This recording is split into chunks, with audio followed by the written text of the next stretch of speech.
Good evening, Bolts Nation. Welcome to Amalie Arena, home of your Tampa Bay Lightning. And welcome to the Lightning Hall of Fame inaugural class induction ceremony. And now, please welcome your host, television voice of the Lightning since day one, Mr. Paul Kennedy.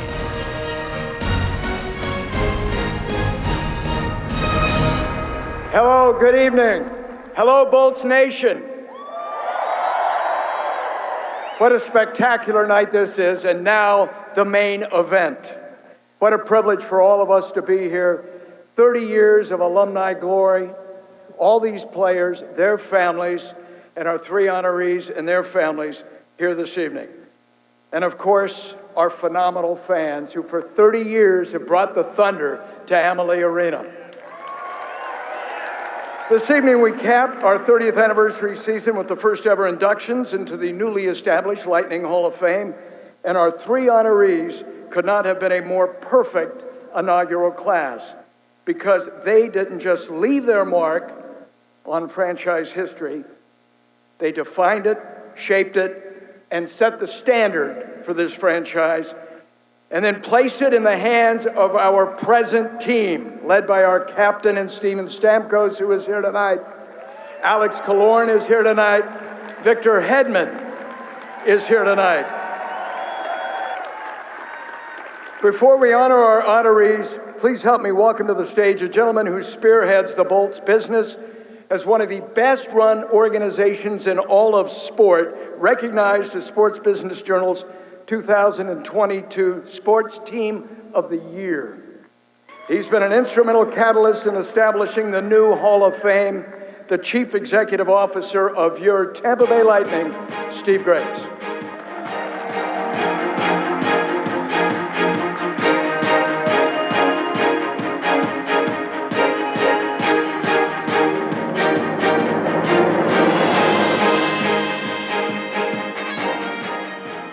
Thank you, Paul.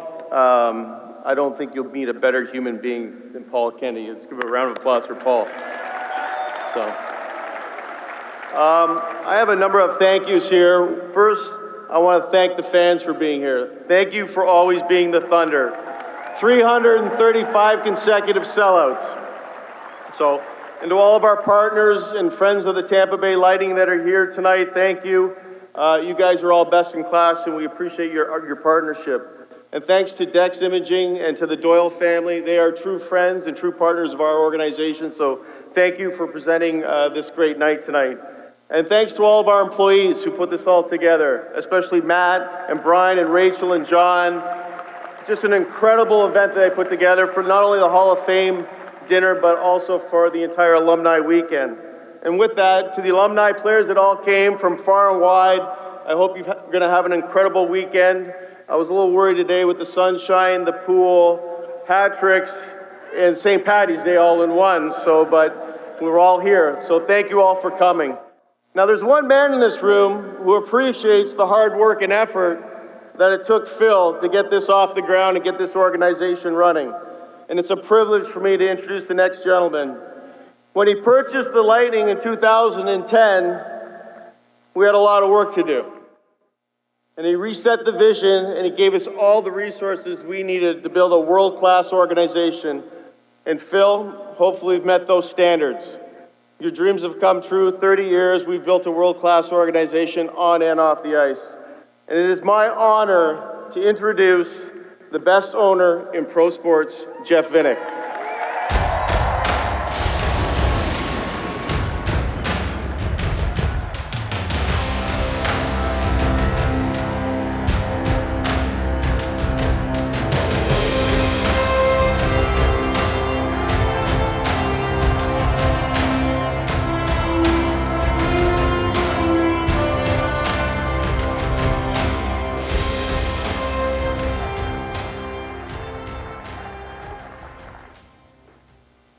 I am so proud to be the first inductee to the Lightning Hall of Fame.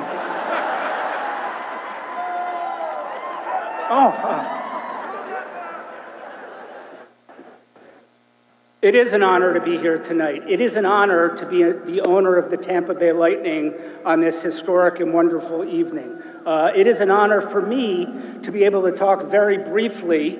Well, first of all, to thank you fans, to thank everybody, our alumni and our supporters, our partners, for being here. Thank you so much. And for me to be able to be up here and recognize three extraordinary individuals who are so much a part of our team. Phil, I so enjoy my time with you. You're a wonderful human being, a wonderful founder of the Lightning, and we're so honored that you created this franchise and helped us get it to where it is today and are still involved, and you're still the best radio announcer around there. It's so much fun to listen to.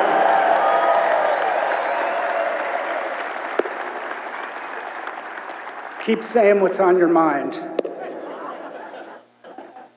Vinny, you've been an incredible asset to this community, still living here, such a positive member. Stanley Cup in 2010, a great leader for our players for 10 years thereafter, Vinny. You so much deserve to be an inaugural member of the Lightning Hall of Fame.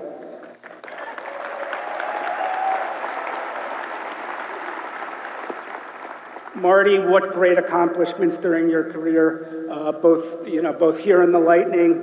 I have no doubt that you're going to turn the Montreal Canadiens into a very strong winning franchise. Yeah, hopefully not too strong. Such a beloved player here for the Tampa Bay Lightning. So well deserved that you're being honored today. Thank you for all your contributions to the team. All of you, again, thank you for attending.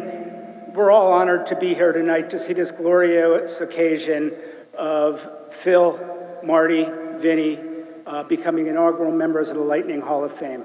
Thank you very much.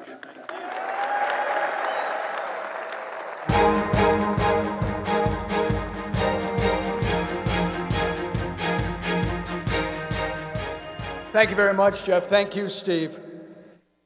This weekend, presented by our good friends at Dex Imaging, is the first time we have ever had this many alumni in one place at the same time, an unparalleled array of greats who played with pride, wore the Bolt, left a legacy. Hockey is the ultimate team sport, and we'll welcome and present these men to you in just that light, as one big, incredible team. And this is important. In this city, it matters. Across the entire Bay Area, if you played one game or you played 1,000, it means so much to so many that you wore the Lightning Bolt.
They walk through time together forever. Ladies and gentlemen, your Lightning alumni, both one and all, welcome back to the Bay if you would. Gentlemen, please stand and be recognized. The men that have worn the Lightning Bolt for the Tampa Bay Lightning. Stand if you would at your table.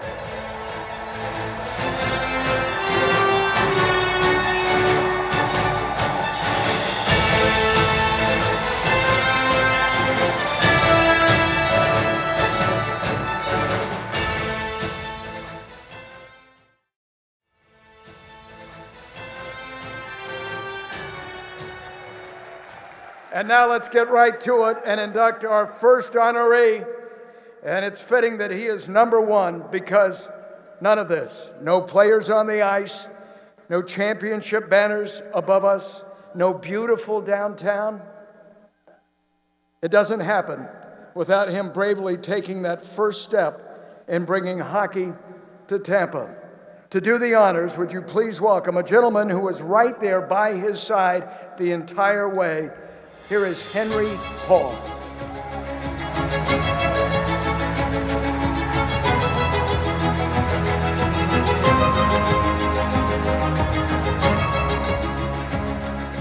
Thank you, Paul. Thank you, everyone, for being here. It is my great honor and privilege to introduce my friend and partner, Phil Esposito, as the first member of the Tampa Bay Lightning Hall of Fame. Thank you, Phil, for bringing hockey to Tampa Bay. You have forever changed this community and improved it. Thank you for letting me tag along in this wonderful, great adventure that we've had.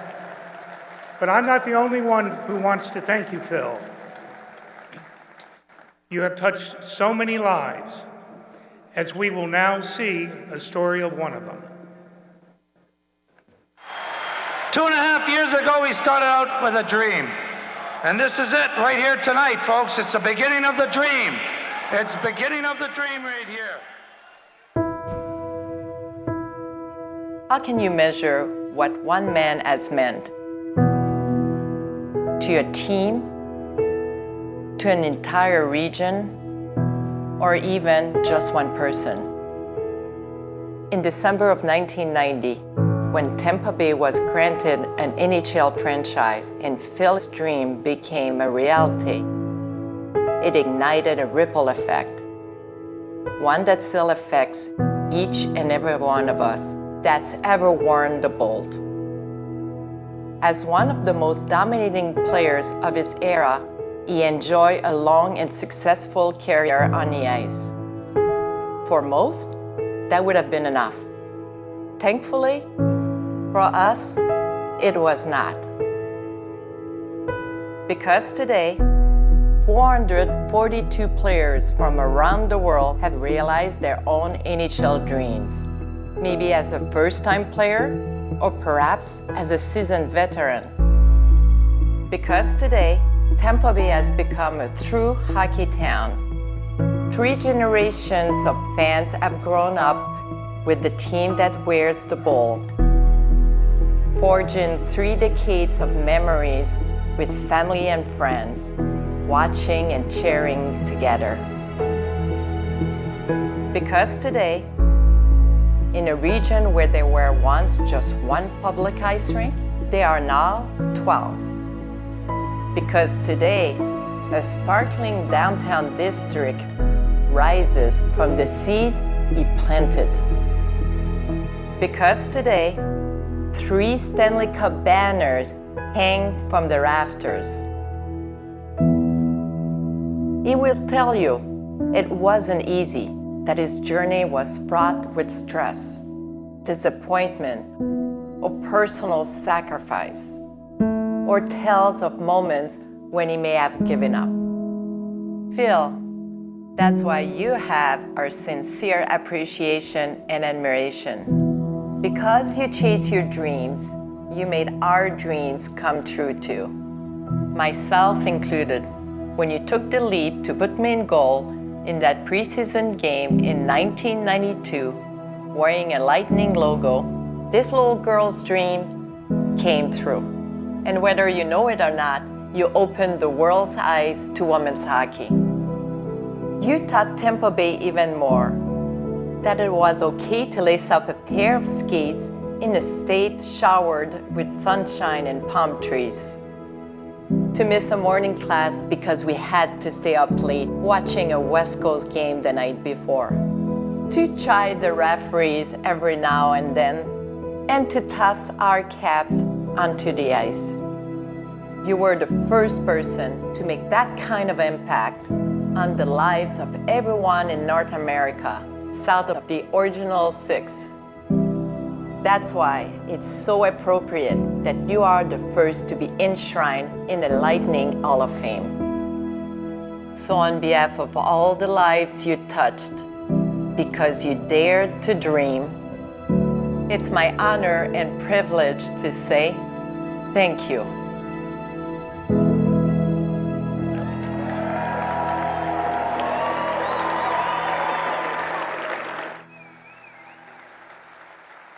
Let's hear it for Phil Esposito.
Well, thank you, Henry.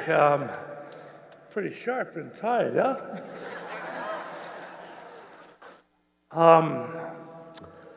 Honestly, I'm never stumped for words, but I am. There's so many people to thank, I'm just not going to go through that. I'm just going to say, you know who you are. You know who you are. And I thank you. But I want a special to fans, because you people made it happen for me. I remember that first year. I remember the first game. And I had all the ushers, and I said, listen, we had a meeting, and I said, anybody throws anything on the ice, grab them and throw them out. Nobody throws anything on the ice, because people didn't understand. You throw a dime on the ice and one of the players hits that, when they're going, it's gone. They're gone. They're going into the boards. They get hurt. Well, Chris Kontos gets a hat trick. People are throwing hats. I see this one usher grab this guy, and I said, what are you doing? He says, you told me to throw him out. I said, he got a hat trick. He said, what the hell's a hat trick?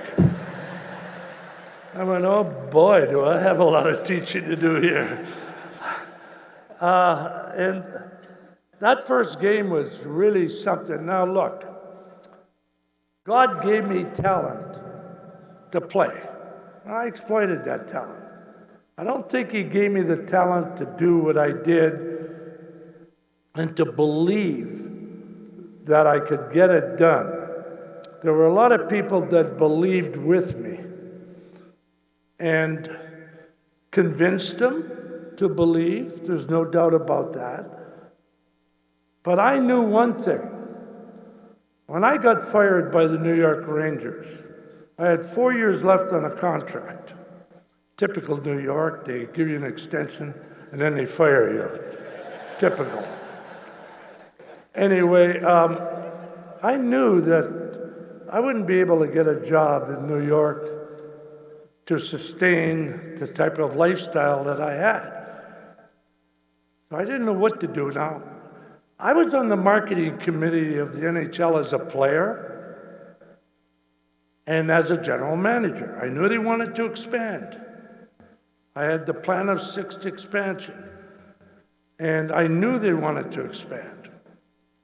And I wanted to go to Florida. I mean, I wanted to move to Florida from the very beginning of my retirement when I finished playing hockey, but I got into broadcasting in New York, and it was fine. But then when they made me the general manager, I didn't want to take it. I didn't want any part of that. But they made me an offer I couldn't refuse. They said, you either take the job or you don't work for Madison Square Garden. Duh, I took the job. Anyway, I decided that I was going to go for it. Along the way was so many hurdles, so many that we overcame. I had a lot of people helping me, no doubt about it. Henry Paul was number one. Henry was the one that sort of settled me down. Whenever we had a bad day, Henry would take it easy, Phil. He had that manner, and no offense to the attorneys in here, but Henry was the only attorney I ever liked.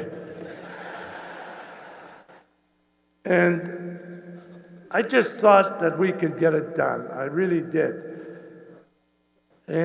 But we survived. We survived because it was thanks to you people, the fans. And everybody thought I was nuts. And I will tell you this about the fairgrounds. When the committee came down, it's funny now, back then it wasn't so funny. The committee came down, we had set up the rink 200 by 85 in the fairgrounds, and we had pushed the seats all back. So they paced it off, they measured and everything else, and 200 by 85, and they asked, can you get 10,000 people in here? I said, absolutely. Now you can only get 9,400. That's all you could get. When that helicopter took off to go back to the airport for them to go back to New York, we put that rink down to what, 182, 185? And we put 500 seats at one end, 500 seats at the other end. We had 10-4. Nobody ever knew. Nobody ever knew. Cripe, man, we couldn't get away with that nowadays to save our soul. But watching the guys all these years, and watching the progression, and watching the effort, has just made me feel wonderful. And I know I broadcast radio, and sometimes I say things I shouldn't say about players, but hell, I've been picked on my whole life, so to hell with you guys. If you're not doing it right in my mind, I'm going to say it. That's it. My last words, though, might be to the referees, and I'll tell them what I really think. But it's been a ride. It's been a wonderful, wonderful ride. I'm so blessed that I was able to meet. You know, we didn't have very good owners. I think the Davidson Group was a terrific owners. They really were. Ronnie Campbell, led by Ronnie Campbell, who's here. And Ronnie, you guys did a great job. Jay Feaster brought me back. They called me up, and I was working for Fox Sports in LA. And they called me back and asked me if I wanted to get involved on the radio side. I jumped at the chance because I didn't want to stay in Los Angeles. I wanted to come back here. And I really thank them for that, boy. And one constant, though, for me, early on, was the fact that I was very busy trying to sell tickets and do other things. And my brother was the guy that I trusted so much with hockey. I can't tell you, we'd argue though, boy, oh, would we argue. We would argue about players constantly, but in the end, we always worked it out. But he was the one, like, honestly, Tony was the one that says, we should take Brian Bradley from Toronto. Now, Brian wasn't playing very much, and you had to take a player from every team.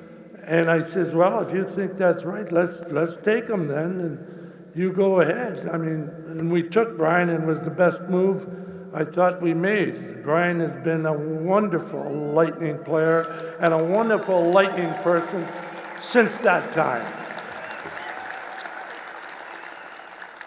But, Jeff, you saw the vision.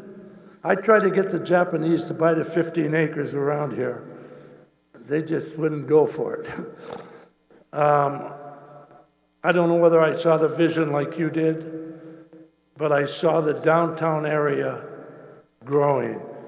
I really believe that if you put a rink, an arena, a rink, that was what we always said, the rink, downtown, it would grow. The city would grow. And I always believed that. And when we finally did it, and it took all those years for it to really start to go, and it took your vision to make it really happen, I can't tell you how much it means to me. Sometimes, though, when I'm coming to the games and all that traffic, I get pretty pissed off at you. But, look at it. Think about this. And you know what? I don't think we could have done this Hall of Fame in 25 years. I really don't. But then we won 2 Stanley Cups, gone to the finals, thanks to Coop and his coaching staff and the players. You guys have been fantastic. You really have. Unbelievable. But that first Stanley Cup, that first one in 2004, was special. And I know Vinny and Marty and Ruslan and all the guys that played on that team, but there was one guy that I really believed was the glue of that team, and that was Dave Andreychuk. I did. Now, Dave reminded me a little bit of myself as a player, not a real good skater. But boy, we could put the puck in the net, I'll tell you that. Anyway, thank you. And it's for me to be honored with Marty and Vinny. Thank you all very, very much. I love you all, really. Thank you.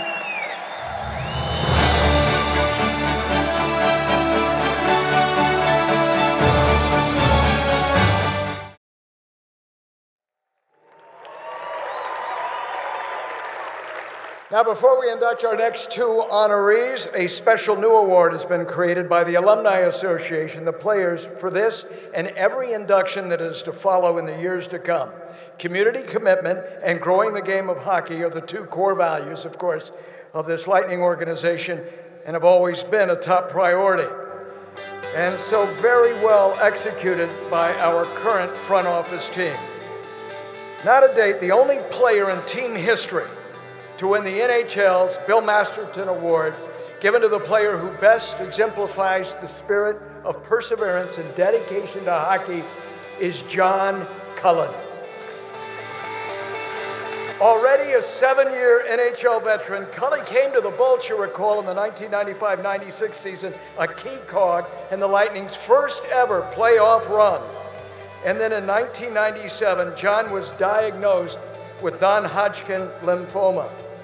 And on this St. Patrick's Day, isn't it appropriate that we remember that while he was gone, The Lightning wore a green shamrock on their uniform, inspired by John, knowing that he would return one day.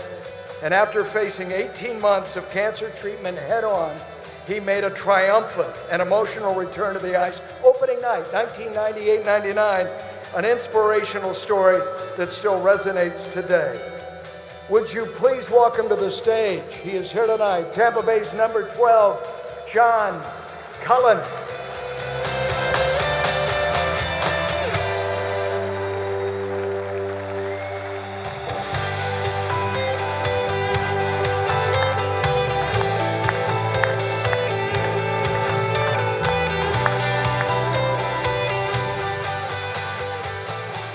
Cully, in your name, as the Bolts' first Masterton winner, the Lightning Alumni Association has created this, the John Cullen Courage Award.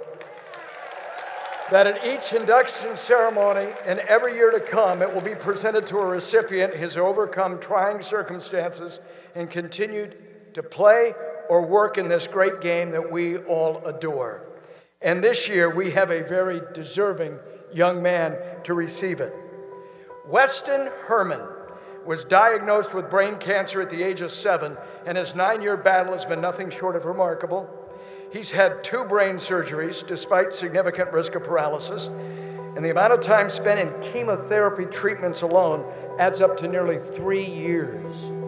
Today at 16, he is a 4-time brain cancer survivor. Since Weston was a young boy, his love of hockey has never waned, a lifelong Lightning fan. Over the years, Weston had the opportunity to practice with the team, meet the players, tour the locker room, skate as the pregame Thunder Kid. And in 2017, he was the guest of honor at the annual Coops Catch for Kids Charity Fishing Tournament. He even performed the ceremonial puck drop at the Tampa Bay Fights Cancer Night. That was a year ago. On the ice, you'll love this, Weston's determination remains unwavering. He's a centerman for the top line for Florida's only AAA team, the Florida Lions. He finished this past season 13 goals, 13 assists, 48 games. And during the Tier 1 AAA Elite League Championships, 5 goals in 3 playoff games. In the previous year as a freshman for the Manatee Admirals in the Lightning High School Hockey League, Weston led all freshmen in goal production. Last year, the Hermans, his family, teamed up with Heroes for Causes and the American Cancer Society to raise money and awareness for pediatric cancer. And they did it in a unique way, developing an inspirational action-packed comic book entitled Sinner Ice. The title character plays Sinner and wears number 22 on his sweater, just like Weston. What a story, and that's why this inspirational young man is the Lightning Alumni Association's first selection to receive the inaugural John Cullen Courage Award. Would you please welcome Weston Herman.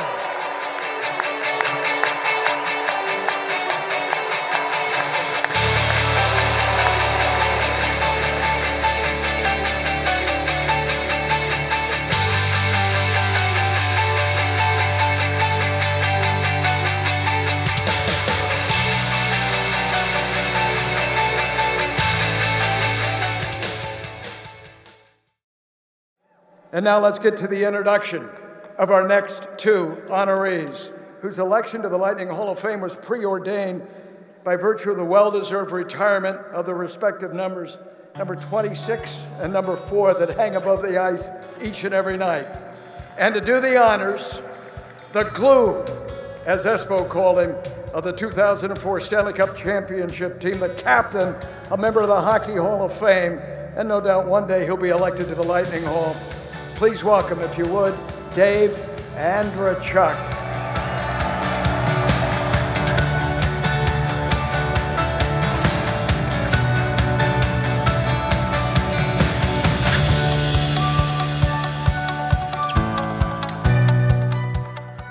Welcome, everybody. If you think about my coming down to Tampa Bay, I was in Buffalo. I actually went back to Buffalo. So, you know, it's 12 years in Buffalo. It's 3 years in Toronto, 3 years in Jersey, 1 year in Boston, 1 year in Denver, 1 year in Buffalo. it pretty much means it should be over by then, right? Like, after all of that. But I got the call to come to Tampa Bay. And I got down here, and the Lightning were not that great of a hockey team.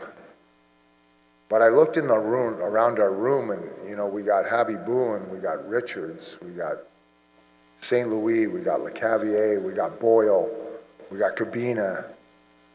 And I was like, man, these young horses, they just need to be pointed in the right direction.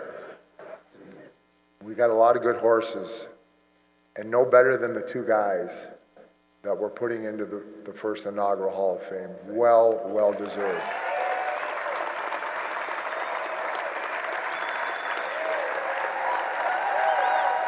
Absolutely. And it is my privilege to induct Marty St. Louis and Vinny LeCavier into the Lightning Hall of Fame.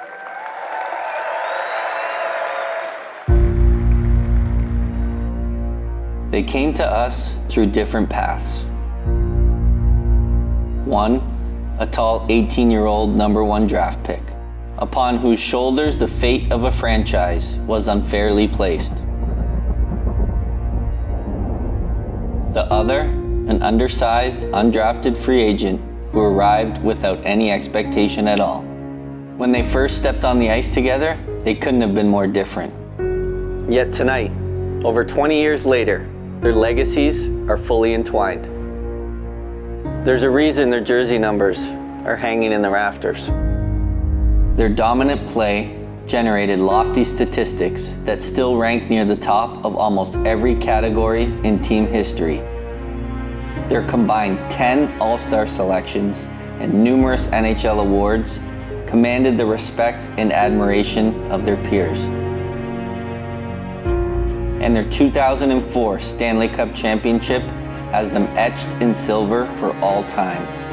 For over a decade, that's the Marty St. Louis and Vincent LeCavalier that Lightning fans saw. And that's great, but from our bench, young players like myself saw so much more. We saw leaders who led by example, instilling in us a passion to play the right way, with hunger, heart, and humility. We saw selfless warriors who taught us how to fight through adversity and what it meant to sacrifice. We saw captains who spoke honestly, publicly before a fleet of cameras and privately in the confines of our locker room. And we saw mentors who taught us the importance of giving back and our stake in growing the game across Tampa Bay. And we saw their humble gratitude on those memorable nights when their numbers were immortalized.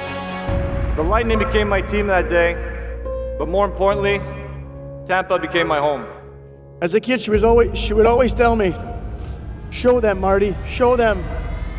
Well, Mom, I think I did. That's what we saw. And that's the torch Hetty, Killer, Cooch, and I carry into every game. And we will eventually pass that to the next generations of players. This is why it's so special to take the ice here. Because when we come out of this tunnel on a game night, we'll look up and we'll remember them and appreciate what they've meant to us. My Lord, what a shot! To this franchise. Vinny LeCavalier with 16.5 seconds left! And to this game. It's Marty St. Louis, baby! Marty's done it again! Those are the legacies to which we now add a new chapter as the first players to be inducted into the Lightning Hall of Fame.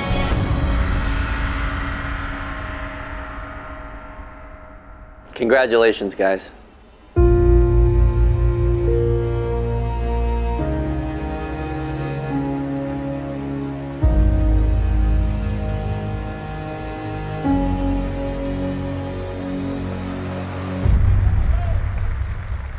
Ladies and gentlemen, Martin St. Louis and Vincent LeCavier.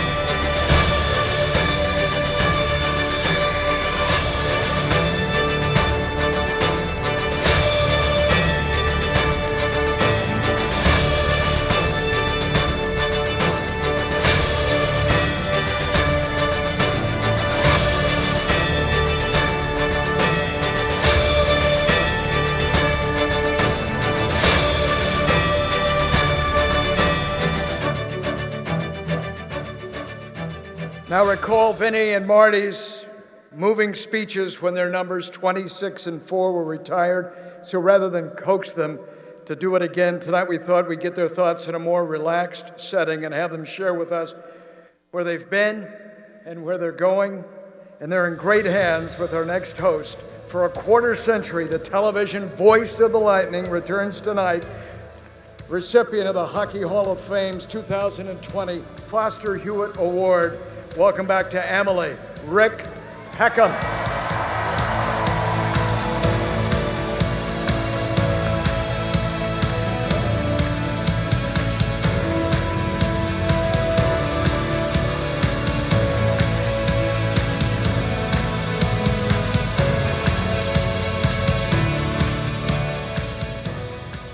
Wow, what a thrill to be a part of all of this, to be joining these gentlemen up here, congratulating Phil and Bridget and Phil's family, everybody. Congratulations, guys. So well deserved, and it's so much fun to be with you guys here tonight. Thank you.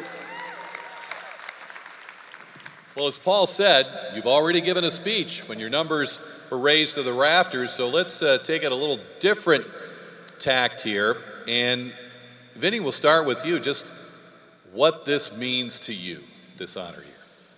It means a lot, obviously. Being here in 1998 when I wouldn't say that Tampa was a hockey town yet, but to be a part of it and to play my whole 14 years here in Tampa is pretty incredible. Going through so much, different players and guys that had so much impact on my career. So to have this honor, and it means a lot. Marty, your thoughts? Well, first of all, it's to go in with Vinny, but also Phil.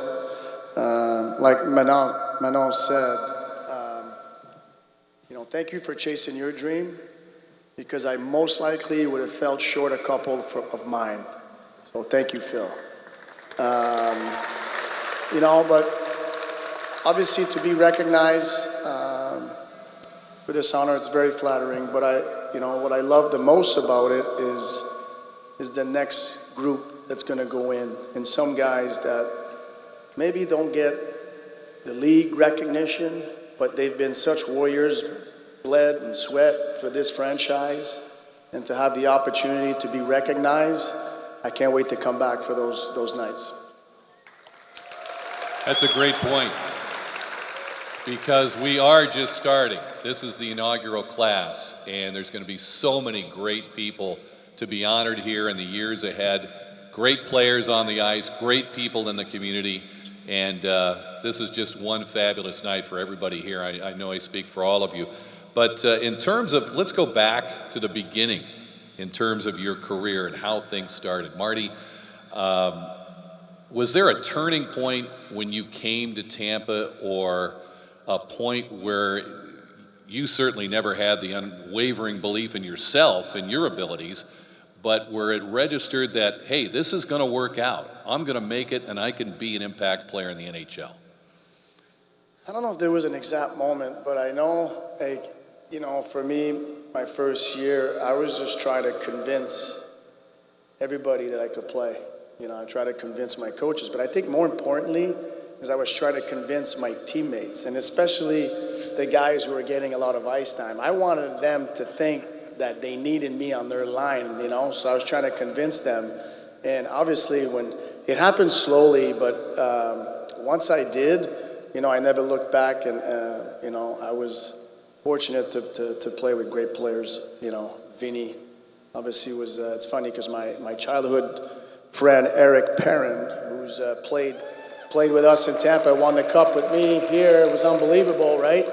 But when Vinny was the closest of a center style of play that I had since I had left my center, because I played with him for 13 years growing up. And once I started playing with Vinny, I was used to that game. It was fast, it was give and go, and it was so fun. But, I would have never reached excellence without him wanting to reach excellence, because you can't do it by yourself in this league. So, thanks.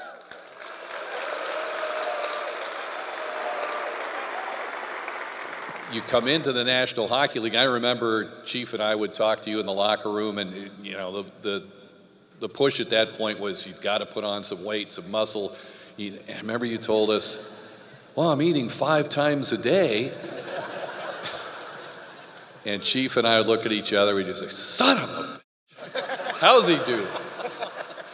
Now that didn't keep us from eating 5 times a day, but we didn't get the same results. So, but nevertheless, those early days, Vinny, you had to come in, and you know your eyes are wide open in the National Hockey League. Where was the point where things started to slow down for you that first year, and whenever it happened, and you felt like, okay, I could play with these guys? Yeah, well, first of all, I feel like a lot of the questions I got throughout or after my career was about, 2004, 2002, like on.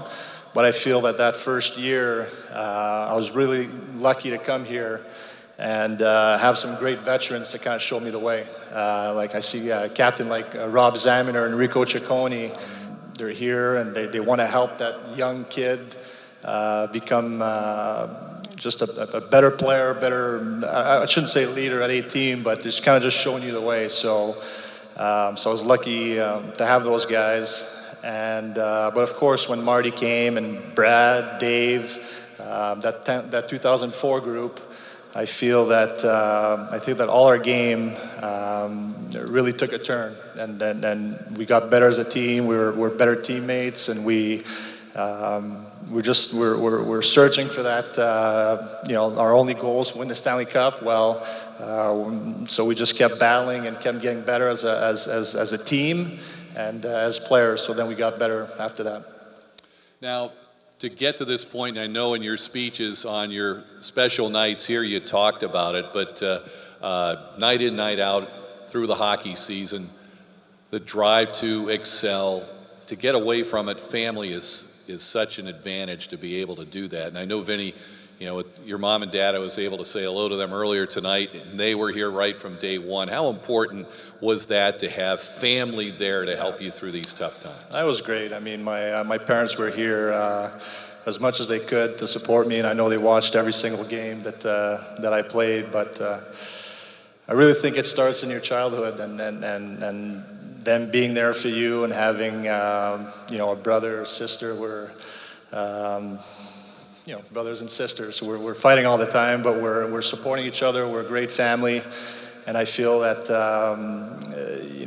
they're just always there for me. So when you come to Tampa, I left home when I was 14 years old, but when you're alone in Florida at 18 years old, for them to come all the time and support me and just being there for you, it made a huge difference for sure. I know it was big for you, Marty. Your mom and dad are on a first-name basis with everybody in the building. I think everybody knew them, and they knew everyone. And just to have them around so much, and we'd even see them on the road, was a lot of fun for you, and certainly had to help. No, for sure. My dad always claimed he didn't need tickets to get in, and I was like, "Dad, you're grabbing tickets." He says, "They never asked for them." He says, "I still want you with tickets." So, yeah, no, the support, like Vinny said, the support of the family is everything. I was,